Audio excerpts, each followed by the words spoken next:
प्रभु चरणी मस्तक हे ठेवावे, त्रिशालागता स्वामीचे तीर्थ घ्यावे, लढे बाळ मी मागतो प्रेम द्यावे, सह्याद्री शिखरे रम्यम अनुसूयात्रि नंदनम तं वंदे परमानंदम श्री दत्तात्रेयं जगद्गुरुं पुत्रं विशालदेवस्य नित्यमुक्तिप्रदायकं मालिनी परमानंदं वंदे चक्रधरं विभुं सच्चिदानन्दरूपाय विश्वोत्पत्त्यादिहेतवे तापत्रय विनाशाय श्रीकृष्णाय वयं नमः। कृष्णाय वासुदेवाय हरये परमात्मने प्रणत क्लेशनाशाय गोविंदाय नमो नमः। उभा ठाकलो मी दत्ताच्या द्वारे, होऊनी भिकारी दीनवाना। उभा ठाकलो मी दत्ताच्या द्वारे, होऊनी भिकारी दीनवाना। वाटे तो भेटावा घेऊनी कावड, दर्शनाची ओढ लागली बा। पडोने ते कधी सेवेमध्ये उने, माझे धुपाटणे करीन मी। वाटे तो भेटावा घेऊनी कावड, दर्शनाची ओढ लागली बा। बिका म्हणे दत्तगडाची संगता, करीन मी नीट आवडीने। वाटे तो भेटावा घेऊन कावड, दर्शनाची ओढ लागली बा। वाटे तो भेटावा घेऊन कावड, दर्शनाची ओढ लागली बा। श्री संतांची माता चरणावरी, श्री संतांची माता चरणावरी,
दत्ताच्या द्वारी होणे भिकारी दीनवाना।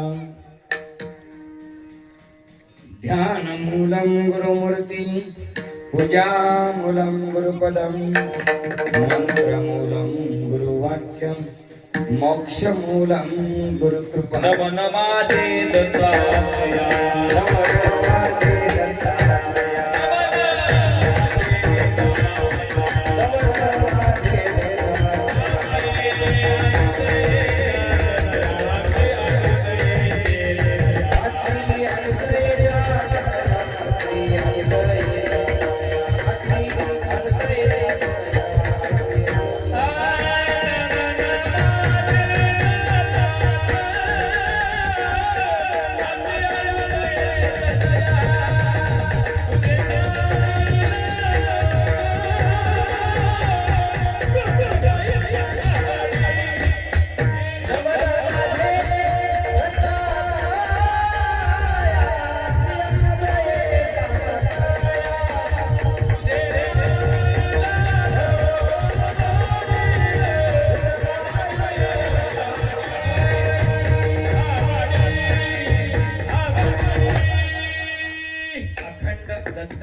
दत्तमूर्ती प्राण प्रतिष्ठा व श्री संत सद्गुरु काळगीर महाराज मूर्ती स्थापना कलशारोहणाच्या निमित्ताने या धनस गावामध्ये जो अतिशय आनंदपूर्ण आणि उत्साहाने संपन्न होत असलेला पहिल्याच वर्षाचं न भूतो न भविष्यती असा सुंदर कार्यक्रम आपण गावकऱ्यांनी आयोजित केला आणि या कार्यक्रमामध्ये आज माझी तिसरी सेवा आहे की नाही, आजचा हा तिसरा दिवस आणि ही सेवा माझ्याकडे लाभलेली आहे. श्री संत समर्थ बालगिरी महाराज, श्री संत जयगिरीजी महाराज, श्री संत आनंदगिरीजी महाराज, श्री बाळ ब्रह्मचारी वैरागी महाराज यांच्या कृपा आशीर्वादाने संपन्न होत असलेला हा अतिशय सुंदर असलेला हा कार्यक्रम आणि या कार्यक्रमाचा सर्व संतांच्या शुभचिंतनाने हा कार्यक्रम संपन्न होत आहे. श्री संत दत्तगिरीजी महाराज, आनंदगिरीजी महाराज, त्याचप्रमाणे श्री संत दत्तभक्त रुद्रगिरी महाराज, दयालगिरीजी महाराज यांच्या या सर्वांच्या आयोजनाने, त्याचप्रमाणे श्री संत दत्तभक्त रुद्रगिरी महाराज, गुरु दयालगिरीजी महाराज किवळा, त्याचप्रमाणे श्री संत समगिरी गुरु जयगिरीजी महाराज टाकळगाव, त्याचप्रमाणे श्री संत दत्तगिरी गुरु आनंदगिरीजी महाराज बोरगाव बहादरपुरा. त्याचप्रमाणे हा कार्यक्रम ज्यांच्या उपस्थितीने आणि मार्गदर्शनाने संपन्न होत आहे. प्रकृती स्वास्थ्य ठीक नसल्यामुळे ते जरी या ठिकाणी पोहोचले नसले तरी या ठिकाणी उपस्थित मार्गदर्शक संत श्री दत्तभक्त सच्चिदानंद बन गुरुजी, यदुबन महंत महाराज, श्री दत्त संस्थान सरेगाव मठ, बाबांची प्रकृती बरी नाही. मी फोनवर बोललो, प्रकृती ठीक नसल्यामुळे त्यांना म्हटलं तुम्ही आरामच करा आणि आराम संत मंडळीने आराम केला तर आपल्या सारख्यांना बोलता येतं. संतजन आदरणीय संत आदरणीय परमपूजनीय परमश्रद्धेय महंत श्री दत्तगिरीजी बापू या ठिकाणी उपस्थित. बापूंचं सगळ्यांनी टाळ्या वाजून एकदा गोड असा कार्यक्रम या ठिकाणी संपन्न होतो आहे आणि मी हा अभंग मुद्दाम घेतलेला आहे. तसा मी नेहमी शहादत्तांचा अभंग घेऊन कीर्तन करतो. आज मुद्दाम मी महानुभाव पंथाच्या एका महंतांचा, आचार्यांचा अभंग घेतला. याला कारण आहे. या बाजूला मंदिर आहे बजरंग बलींचं, हनुमानजींचं मंदिर आहे, बरोबर, आणि या बाजूला मंदिर आहे श्री दत्तात्रय महाराजांचं दत्त मंदिर आहे. दोघांच्या मध्ये मी उभा ठाकलो आहे. उभा ठाकलो मी दत्ताची आद्वारे, होऊनी भिकारी दीनवारा. दोघांच्या मध्ये मी उभा आहे आणि म्हणून दोघांच्या मध्ये मला या ठिकाणी उभं केलं माझे मित्र स्नेही सरेगावचे बाबाजी, सच्चिदानंद बाबाजी, माझं अत्यंत प्रेम स्नेह. तुम्ही म्हणाले ते आनंद संप्रदायाचे, तुम्ही महानुभाव पंथांचे, दोघांचं प्रेम कसं झालं? प्रेम कोई जाती नहीं पूछती की नाही. प्रेमामध्ये जात पात वय श्रीमंत गरीब असा कुठलाही भेद नसतो. पंथ संप्रदाय हा कुठलाच भेद नाही. एक एकाचे हृदय, एक एकाचे हृदय, एक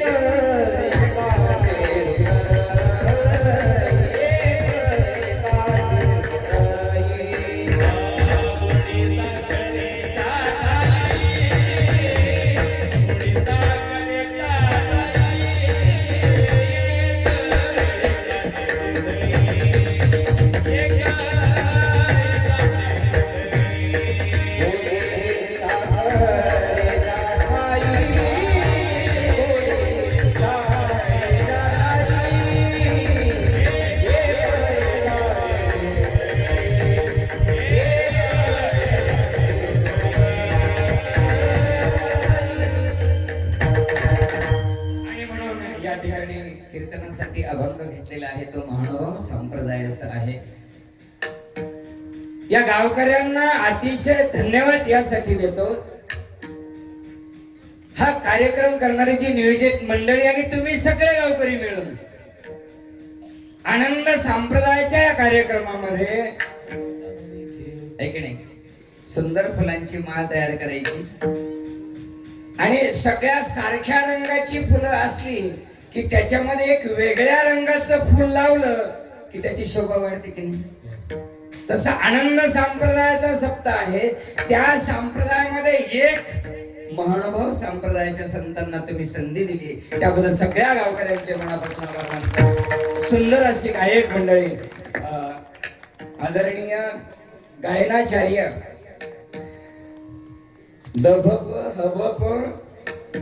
रामदास पाटील थडी बोरगावकर, त्याचप्रमाणे श्री लक्ष्मण महाराज बोरगडीकर, ज्ञानेश्वर महाराज बारडकर, ज्ञानेश्वर महाराज बोरगावकर आणि निर्वाल आणि ज्या लाकडामध्ये आणि ज्या चांबड्यामध्ये कुठल्याही प्रकारचं जीव नाही पण आपल्या बोटांच्या कलेनं इतका सुंदर पखवाज आहे की नाही.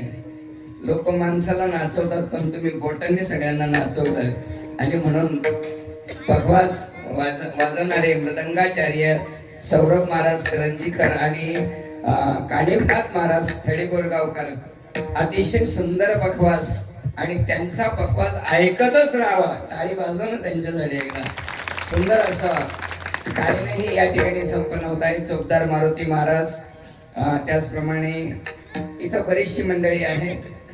सर्व मंडळी पारायणाचे प्रमुख असतील रणजित महाराज सुगावकर, ग्रंथवाचक कमलाकर पाटील सुगावकर, ग्रंथ सूचक सच्चिदानंद महाराज हे आले सगळे आणि त्याचप्रमाणे सर्व उपस्थित असलेले विनयकरी बापू. माझा आवाज तुमच्यापर्यंत ज्यांच्यामुळे येतो ती सुंदर अशी साऊंड सर्व्हिस या सर्वांना मनापासून धन्यवाद देतो आणि कीर्तनाला प्रारंभ करण्यापूर्वी एकदा सगळ्यांना विनंती करेन. सगळ्यांना हात आहेत ना? आहेत ना? सगळ्यांनी छानपैकी हात वर करायचे आणि एकदा भजन करूया. दत्ता प्रभू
सरेगावच्या बाबांना वाटलं पाहिजे की खरोखर कपाडेबाजी कीर्तन सुरू झालंय आता. आणि 100% जमल्याशिवाय सोडणार नाही मी तुम्हाला. जोरात आवाज आला पाहिजे. श्री दत्तात्रय महाराज की, छत्रपती शिवाजी महाराज की. या अभंगामध्ये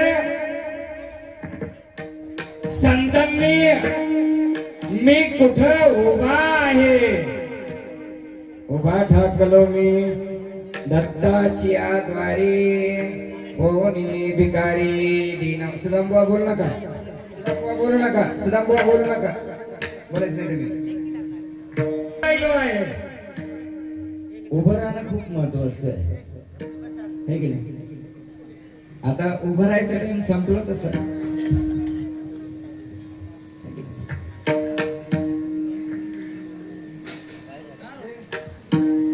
उभा ठाकलो मी दत्ताची द्वारी, उभा ठाकलो मी दत्ताची द्वारी होनी भिकारी दीनवाना. मी उभा राहिलेलो आहे, पण कुठं उभा राहिलो आहे? दत्ताची द्वारी, दत्ताच्या द्वारामध्ये उभा राहिलोय. कोण बोलतोय? बोलणाऱ्यांनी माझ्याशी बोलायचं. दत्ता प्रभो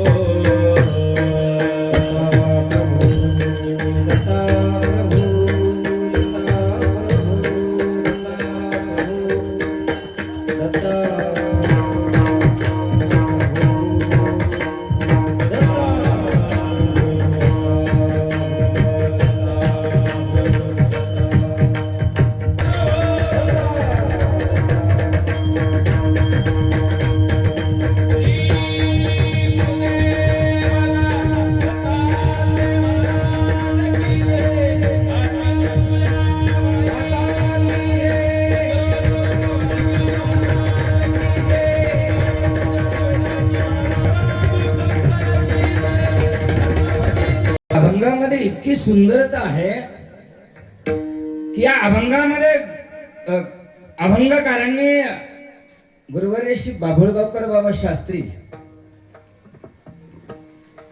या महात्म्यांनी हा अभंग लिहित असताना दत्तात्रय प्रभूंच्या दरबारात उभं असताना तो लिहिलेला अभंग आहे.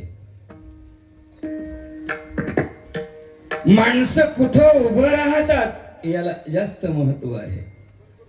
कोणी कुठं उभं राहावं हे ज्याच्या त्याचा प्रश्न आहे, पण तुम्ही कुठे उभे आहात याच्यावरून तुमची किंमत आहे. बरोबर की नाही?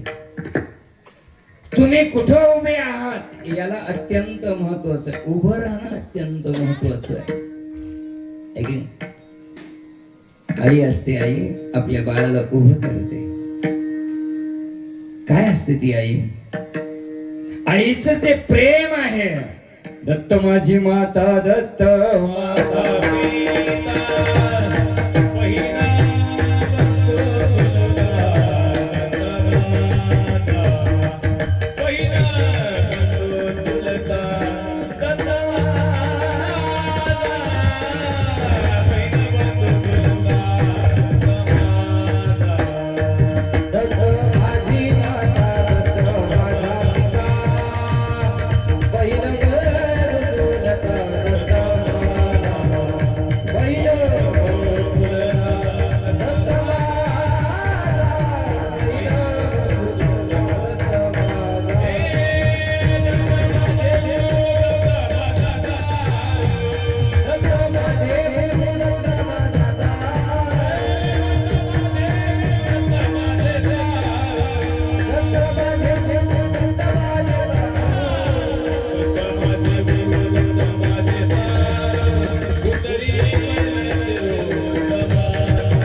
माझी आई दत्त आहे, दत्तात्रय प्रभू आहे.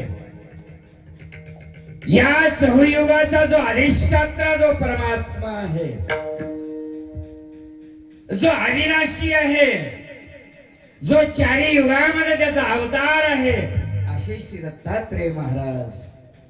ज्या दत्तात्रय महाराजांच्यामुळे ज्या सगळ्या विश्वामध्ये, या सृष्टीमध्ये जेवढे काही धर्म, पंथ, संप्रदाय उदयाला आले, ते सगळे दत्तात्रय महाराजांच्या पासून उदयाला आले. वारकरी संप्रदाय असो की महानुभाव संप्रदाय असो, सगळे धर्म पंथ या श्री दत्तात्रय प्रभूंच्या पासून जन्माला आलेली आहे. आणि म्हणून अशी दत्तात्रय महाराज आपली आई आहे. काय असते आई? काय असते आई? आई आई जी असते ना, ती आई सर्वांवर प्रेम करते, मुलावर प्रेम करत असते.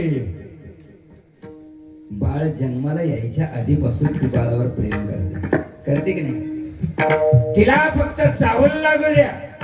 ऐकतायत ना सगळ्या माता बहिणी? ऐकताय ना लाडक्या बहिणी? ऐकताय ना? बाळावरती इतकं प्रेम करते ती. तो जन्माला येण्याच्या आधीपासून ती प्रेम करते. कसा असेल तो नाही? आणि बाळ जन्माला आल्याबरोबर सगळे लोक विचारतात काय झालं? पोरग झालं की पोरगी झाली? काय झालं? पण आई काय विचारते? आई फक्त विचारते बाळ कसं आहे.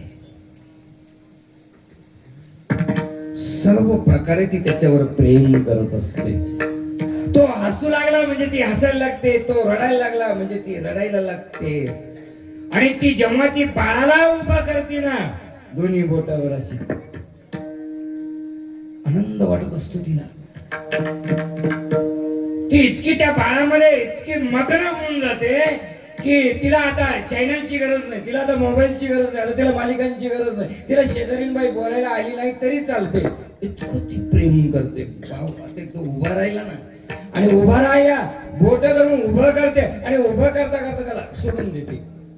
आणि जेव्हा तो उभा राहिला ना, इथं बसलेल्या आईला विचारायचे, जेव्हा तुमचा पहिला मुलगा तुमचा बाळ जेव्हा उभा राहिला तेव्हा तुम्हाला कसं वाटलं? पहिल्यांदा तो त्याच्या पायावर उभा राहिला, कसं वाटलं? आनंद वाटला. आणि इतका आनंद होतो की उभा केला आणि सोडून देते, धरते, पुन्हा पडतो का काय म्हणून पुन्हा धरते, पुन्हा सोडते, पुन्हा धरते, पुन्हा सोडला आणि उभा राहिला. किती सगळ्यांना सांगते भाऊ उभा राहिला, दादा उभा राहिला, कोणीच नाही पाहिला, बाबा उभा राहिला, माझा भाऊ उभा राहिला, माझा सोन्या उभा राहिला. करते ना ती. किती प्रेम असतं तिचं. ती बाळाला उभं करत असते. मला उभा राहिलो मी दत्ताची आतारी, उभा ठाकलो मी दत्ताची आद्वारी, मी देवाच्या दारात उभा आहे. कुठं उभं राहिलं याच्यावरून तुमची किंमत आहे. हातात बॅग घेऊन पिशवी घेऊन तुम्ही बस स्टँड वर उभं राहिलं तर लोक म्हणतात प्रवासी आहे, कुठं तरी चालला. बरोबर की नाही? कीर्तनकाराच्या मागे उभा राहिला, भजनी आहे, महाराज माणूस चांगला आहे. एखादा माणूस एखाद्या ठिकाणी उभा राहिला, तुम्ही उभं राहत नाही म्हणा, ते सोडून द्या. एखाद्या दारूच्या दुकानापुढे उभा राहिला एखादा माणूस, पित नाही, अजिबात पित नाही, शिवत नाही, पण कुठे उभा राहिला? दुकानाच्या पुढं. बघणारे काय म्हणतात? तुम्ही कुठे उभे आहेत त्याच्यावर तुमची किंमत आहे. कसं उभं राहायचं हे आपल्या हातात आहे. थोडीशी जागा बदला, तुमची किंमत बदलून जाते. बरोबर की नाही? माणसाची थोडी जागा, माणूस कसा चांगला हो, थोडीशी जागा बदलली की माणसाची किंमत बदलत जाते. कोणतरी बोलतं ते माझ्या कानावर येतं बघा.